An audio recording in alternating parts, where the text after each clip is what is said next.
सुल्तानपुर के MP MLA court में हाजिर हुए नेता प्रतिपक्ष और कांग्रेस के सांसद राहुल गांधी ने अपने ऊपर लगाए गए तमाम आरोपों को खारिज करते हुए अपना बयान दर्ज किया। दरअसल 2018 के कर्नाटक विधानसभा चुनाव में तब के भाजपा के अध्यक्ष अमित शाह के लिए दिए गए बयान को लेकर के उन पर ये मामला दर्ज किया गया था और उसको लेकर के लगातार 13 तारीखें पड़ी, लेकिन आज 26 जुलाई को Rahul Gandhi MP MLA court यहां डिस्ट्रिक्ट कोर्ट में पहुंचे थे, जहां पर उन्होंने अपना बयान दर्ज कराया है। अपने 10 मिनट की इस पेशगी में राहुल गांधी ने इसे पूरी तरीके से राजनीति से ओतप्रोत बयान करार दिया और उसके साथ ही साथ कहा कि ये जो केस है वो कहीं ना कहीं सस्ती लोकप्रियता हासिल करने के लिए उन पर लगाया गया है, जिसको उन्होंने सिरे से खारिज किया और किसी भी तरीके की अपशब्द या उपयुक्त भाषा का प्रयोग करने से इनकार किया है।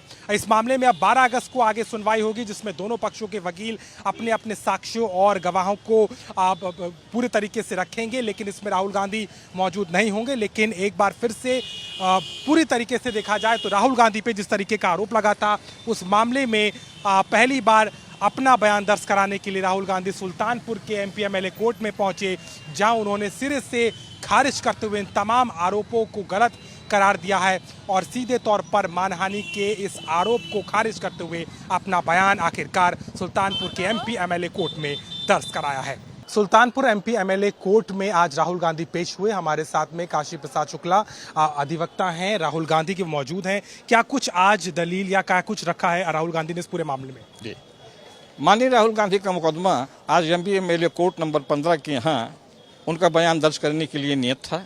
माननीय राहुल जी न्यायालय के समक्ष नियत समय पर, जैसा उन्होंने समय दिया था उस समय पर आए, उन्होंने अपना बयान दर्ज कराया। न्यायालय द्वारा उनसे पूछा गया क्या कर्नाटक राज्य के चुनाव के दरमियान आपके द्वारा इस तरीके से आपत्तिजनक टिप्पणी की गई थी।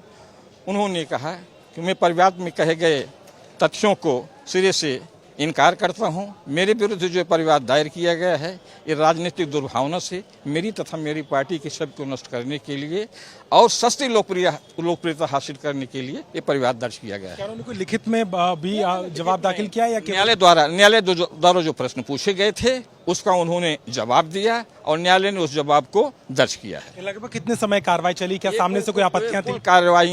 कुल कार्रवाई जो है ये 10 मिनट के अंदर सारी कार्यवाही समाप्त हो गई। क्या प्रतिपक्ष की तरफ से कोई आपत्ति थी? प्रतिपक्ष की तरफ से इस विषय पर कोई आपत्ति नहीं थी और आपत्ति करने का कोई प्रश्न ही नहीं था।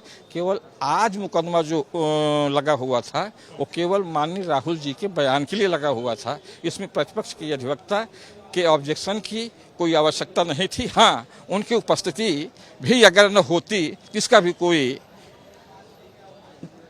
विरोधाभास न होता। 12 अगस्त को क्या उम्मीद करें? क्या इस पे कोर्ट तय करेगा कि इस मामले को कैसे? नहीं, 12 अगस्त को मुकदमा साक्ष्य में लगा हुआ है। अभियोगी जिन साक्ष्यों को प्रस्तुत करना चाहता है उन साक्ष्यों को प्रस्तुत करेगा। मैं चूंकि राहुल गांधी का अधिवक्ता हूँ, मेरे द्वारा उससे क्रॉस एग्जामिनेशन किया जाएगा। जितने साक्षी प्रस्तुत करना चाहेंगे उतने साक्षी प्रस्तुत करेंगे। इससे प्रोसिक्यूशन जो है वो स्वतंत्र है अपने अभियोजन साक्षियों को प्रस्तुत करने के लिए। स्टैंड पे वो क्लियर है कि उन्होंने कोई अपशब्द का इस्तेमाल नहीं किया? उन्होंने कहा कि मैंने कभी भी किसी भी व्यक्ति के प्रति अवमानना के कभी कोई शब्द नहीं कहे हैं। इस तरीके से उन्होंने अपनी चिंता को व्यक्त किया। उन्होंने कहा कि मुकदमा जो दायर किया गया है ये मुकदमा उनकी तथा उनकी पार्टी की छवि को नष्ट करने के उद्देश्य से राजनीतिक दुर्भावना से दायर किया गया है तथा ये भी कहा कि ये मुकदमा जो है सस्ती लोकप्रियता हासिल करने के उद्देश्य से दिया गया है। 12 तारीख को फिर से मौजूद रहेंगे? 12 तारीख से राहुल गांधी के आने की आवश्यकता नहीं है। अब दोनों पक्षकार अपने अपने गवाह लाएंगे और गवाह प्रस्तुत करेंगे।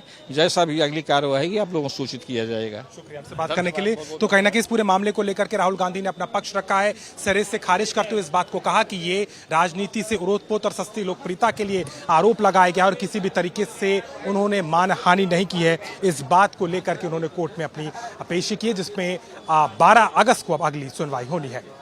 सुल्तानपुर से कैमरामैन गौरव के साथ अभिषेक मिश्रा, आज तक।